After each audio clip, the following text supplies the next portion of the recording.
जादुई painting brush. एक जमाने में एक छोटे से गांव में अली नामी एक लड़का रहता था। अली को पेंटिंग करने का बहुत शौक था और इसका ख्वाब था कि एक दिन एक बहुत मशहूर पेंटर बनेगा। वो अपना ज्यादा वक्त खूबसूरत मनाजिर, रंगीन फूल, जानवरों और परिंदों की पेंटिंग बनाते हुए गुजारता। इसके पास बहुत सारी पेंटिंग जुमा थी जो उसने मेहनत से बनाई थी। एक दिन अपने पुराने घर के स्टोर रूम की सफाई कर रहा था कि अचानक उसे एक चीज नजर आई जो चमक रही थी।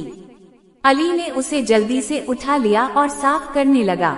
साफ करते करते उसे महसूस हुआ कि अचानक इसकी उंगलियां खुद ब खुद हरकत करने लगी हैं। अचानक एक नरम आवाज आई, आप बहुत मेहनती हैं, इसलिए आपको एक इनाम दिया जाता है। ये जादुई ब्रश अब आपका हुआ। इस ब्रश से जो भी पेंटिंग बनेगी वो सब जिंदा हो जाएगी। अली को अपने कानों पर यकीन नहीं आया। वो जल्दी से अपने कमरे की तरफ भागा ताकि वहाँ पेंटिंग बनाकर देखे कि वाकई चीजें जिंदा होती हैं या नहीं। कमरे में पहुंचकर उसने जादुई ब्रश को रंग में डुबोया और पेंटिंग शुरू कर दी। अरे वाह, इसकी बनाई हुई चीजें तो वाकई असली चीजें बन गईं। इसने मुख्तलिफ फलों की तस्वीरें बनाई और ये इसके सामने असली फल आ गए। इसने खुशगवार पीले रंग की धूप की पेंटिंग बनाई और बाहर का आसमान एक गरम धूप की चमक से रोशन हो गया। अली खुश हुआ और जादुई ब्रश से मजेदार चीजें पेंटिंग करने के बारे में सोचने लगा। अब अली जादुई ब्रश से अपनी पसंद की चीजों की पेंटिंग बनाता और वो इसके सामने असली चीज बनकर आ जाती।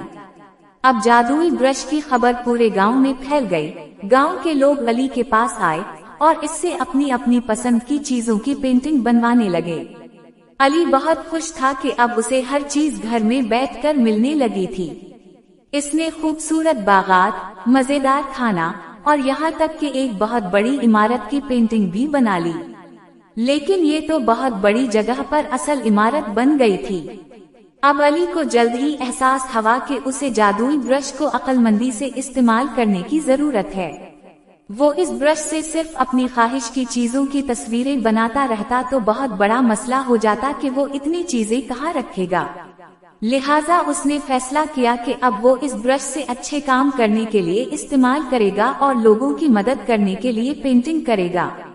एक दिन अचानक बहुत तेज हवा चलने लगी और लोगों के घरों और दरख्तों को नुकसान पहुंचने लगा। अली ने सोचा कि क्यों ना जल्दी से कोई पेंटिंग बनाई जाए ताकि हवा रुक जाए या हवा का रास्ता मोड़ा जाए। वो जल्दी से गांव को हवा से बचाने के लिए मजबूत और बड़ी बड़ी दीवारों की पेंटिंग बनाने लगा ताकि पेंटिंग बनकर ये असल दीवारें बन जाएं और हवा को रोक लें। अब गांव के चारों तरफ दीवारें बनती गईं जब अली ने जादुई ब्रश से दीवारों की पेंटिंग बनाई। अब हवा रुक गई और गांव को कोई नुकसान नहीं पहुंचा था। अली की बनाई हुई दीवारों की पेंटिंग ने गांव को महफूज रखा। लोगों ने खुशी का इजहार किया और अली को मुश्किल वक्त में लोगों की मदद करके बहुत खुशी महसूस हुई। इस दिन से अली ने वादा किया कि वो इस जादुई ब्रश से लोगों की मदद करेगा और गांव को खूबसूरत बनाने के लिए काम करेगा।